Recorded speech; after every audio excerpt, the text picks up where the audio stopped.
If you were trying to ensure you were a failure, you could do everything wrong, but you have to make sure you're not consistent, because if you are, you might still accidentally become successful.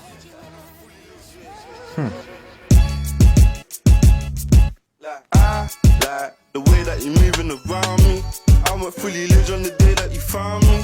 I know you see the killers and dealers around me. This quote is great, but somewhat misleading, since consistency is the product of not doing too many things wrong. Problem is, most people don't know what those things are, and so they do them.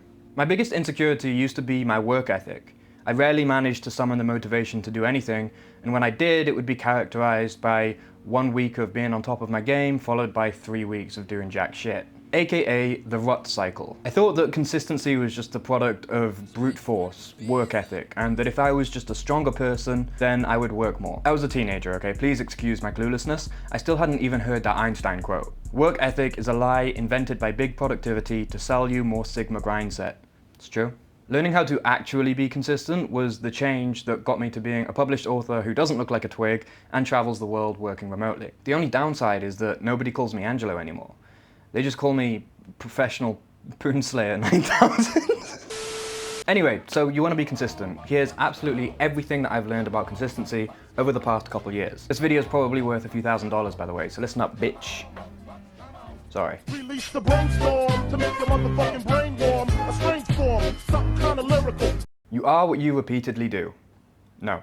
You are the average of what you repeatedly do. Now let's take a closer look at this concept by turning it into an equation, because the internet loves equations. This will help us see the impact of consistency on our results more clearly. Firstly, productivity is defined as the state or quality of producing something. So the more results you produce, the more productive you are. To stick with our maths angle, let's call results outputs, and your inputs are the effort that you put in. So input equals time plus energy times attention. Notice that all of those things are finite. You can get more energy, manage your time better, and improve the depth of your attention via meditation and screen time regulation. But on any given day, you'll only have a finite amount of each. Let's say 1 hour of your energy and attention equals 1 unit of inputs. Depending on what you're working on, your outputs will differ drastically. For instance, if you spend 2 input units in the gym, then your outputs will mainly be in your physique, health, and character traits, not your finances or love life. And vice versa if you spend those inputs on a date. But whether it's a good physique or a better love life, both outputs are desirable because we value them. So let's use value itself as the output to separate it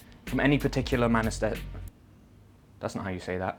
From any particular manifestation of value, whether that be money, health, relationships, peace of mind, whatever it is. Cool, so value's the output, let's give it a unit. And for simplicity's sake, let's just say that 1 unit of inputs, on average, gives you 1 unit of outputs. Obviously this depends on what you're prioritizing, but we'll call it an average. Now, outputs are outside of our control, but within our influence. You can't control how many gains you get after a month in the gym.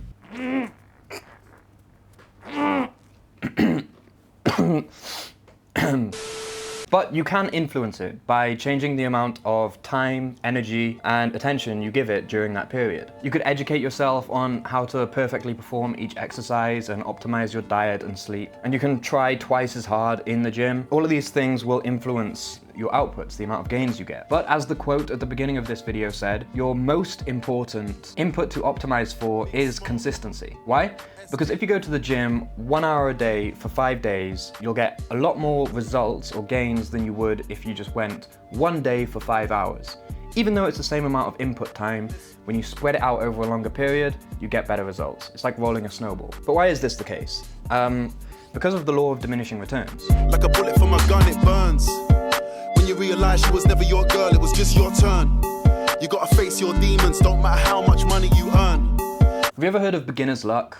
Well, it's real and you can use it to your advantage. The law of diminishing returns states that the majority of outputs in life come from the initial inputs. And as your inputs continue to increase, your outputs will taper off as they begin to reach their natural ceiling. You see it all the time with technology. For instance, a $50 camera will be a lot worse than a $100 camera.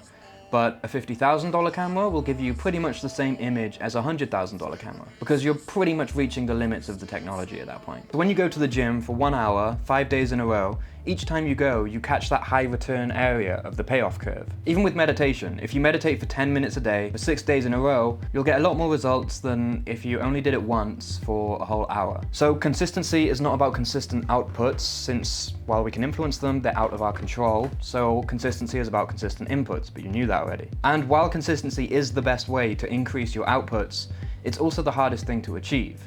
And why? I'll let Homer explain. Someday these kids will be out of the house and you'll regret not spending more time with them. That's a problem for future Homer. Man, I don't envy that guy. This next part, rebranding emotional associations, is the second most important piece of information in this whole video, so pay attention. The most important part is at the end, by the way, but it won't make sense unless you understand this part, so trust me, you're going to want to hear this. When you think of Nike, Apple, North Face, or Bill Cosby, you have very different emotional associations to each brand. What most people don't realize is that actions like working out or watching movies have brands too. When we consider what our next immediate action could be, each option will present a very different emotional association. Emotional association.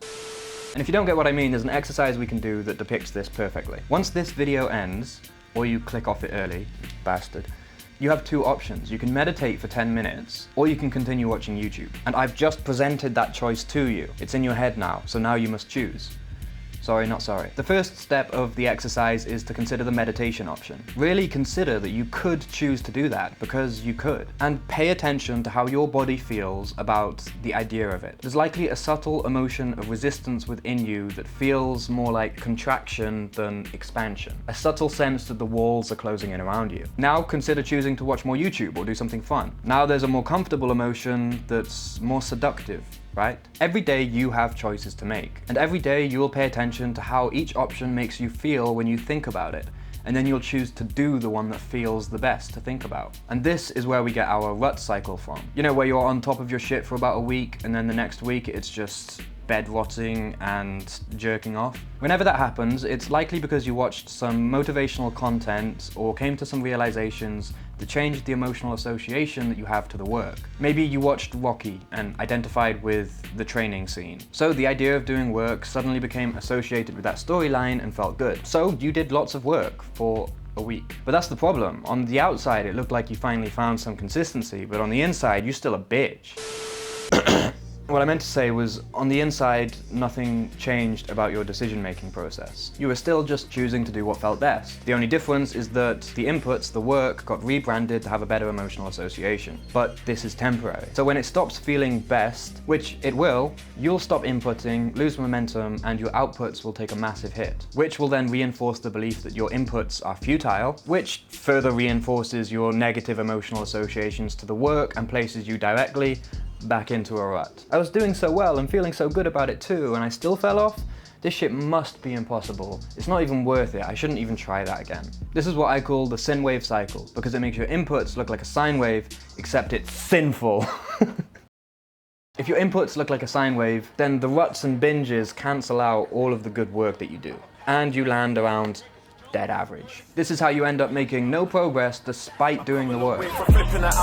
Money hid in the couch. Got your chick in the house with my dick in the mouth. I bet you're listening now. So how do we fix this? There are three main levers that you can pull to fix this. They're from my self-authentication video, link in description. Introspection, web of practices, and superordinate truth discovery. We've already began to apply introspection when we did our exercise and paid attention to our emotional responses to various potential actions. But it's good to continue doing this whenever you find yourself debating an input.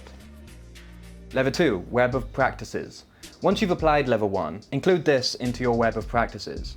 Choose to do the action that has the worst emotional association just once today. You may not be Superman, but you can do this once. Simply get used to exercising authority over your emotions. And the main output of this exercise won't be the direct results of the work, although there will be that, but rather the development of the character trait that it cultivates. It's a stat in your character trait skill tree that literally increases your capacity for inputs across all other domains. If you haven't watched the self-authentication video, then this probably won't make much sense, but it'll be the first line of the description. This practice is a tiny bit of brute force that acts as the thin end of the wedge to get you to a point where you don't have to use so much force and will. But behavior does have inertia, and if you're in a rut, getting out of it always begins with one of these decisions. Why? Because when you do it, you find that the emotion you experience when actually doing the thing is much less uncomfortable than the emotion that you have when just considering doing the thing. And this will begin to reprogram your emotional associations, and therefore your capacity for consistency. And a week later, you'll be able to input more consistently than you can today. Look at that. We're learning and growing. How pleasant. Too pleasant. This one is a bit brutal, but very important. Consider what you want to achieve, where you want to go, and then ask yourself, do my current actions lead to that place? If not, you know that now. So you must either change your actions or admit to yourself that you're actually okay with not getting the result. And therefore you're okay with being a failure in that domain, and therefore you will be one. Even if you think you're not okay with failing, even if you identify as somebody who's ambitious, you're acting as if you are okay with not getting the result. And actions tell us more about our beliefs than thoughts or words. P.S. There's nothing wrong with failing at something. I'm not telling you off. You're free to fail. It's your life. Some of us just aren't going to achieve the things that we want, and maybe that's you. But if it is, don't deceive yourself by holding on to pipe dreams of greatness when your actions don't match your desired outcomes. Because if you do, one day you'll wake up and realize it was all a dream and won't be prepared to handle the weight of that realization. And the lies that you told yourself about your trajectory will make you weak. They'll make you lash out at people who point out your own failure, even if it's not verbally, even just by being in a room with someone doing better than you will resent them. Your bitterness will only add insult to injury as you lose friends over your divided identity. If you're going to fail, fail gracefully. Don't be a bitch about it. Lots of you will be hearing this thinking, nuh-uh, not me, I'm the chosen one. But the fact is, you're going to have to fail at some stuff. You can have everything you want, but not all at once. Life is a game of trade-offs. Which brings me to the final and most important realization for improving your consistency. If you only take away one thing from this video, make it be this next part. Shift impacts on the pavement, foot down when I see blue lights whirling, swerving. Run to the shop on the quick, to the man and he tucks that gear in his turban. We can reprogram our emotional associations to some degree by brute forcing our way to realizing that the discomfort of doing the thing is not as bad as the discomfort of thinking about doing the thing. And by making the easy things, like eating the pizza and laying in bed, harder to do by acknowledging where they lead. But in general, as a flesh and bone Homo sapien, you won't rise to the level of your expectations, but fall to the level of your training. And it's very hard to train positive emotional associations to every single form of input. The whole choosing to do what has the best emotional association thing happens so quickly and subtly that it's almost imperceptible. So how do you win a battle that you barely even notice is happening? The key is to know that most of the time you will not. Most of the time you will choose what feels best, and to bring that under your control, to do it on purpose rather than by accident. That way you can give it direction. Hear me out. One thing you'll notice on your journey of truth discovery is that you'll fail to choose the high resistance option almost all of the time. And it's simply not sustainable to brute force your way to consistency. So if we can't win every battle, how do we still win the war? We choose which ones to lose, keep count, and in doing so, reroute our resources to the battles that we simply refuse to lose. And how do we do this? Well, this is the part that changed my life.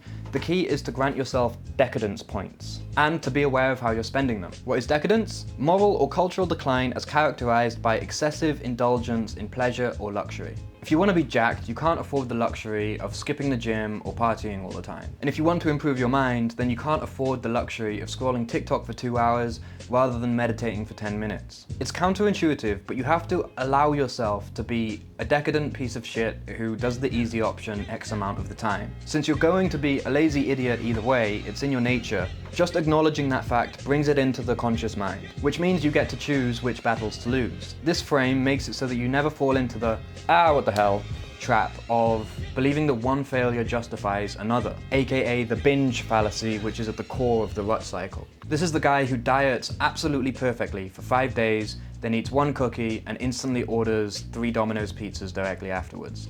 I am definitely not speaking from experience. If you're going hard in your gym arc, don't stress if you miss something else from your web of practices every once in a while. You had a super busy day and completely forgot to meditate?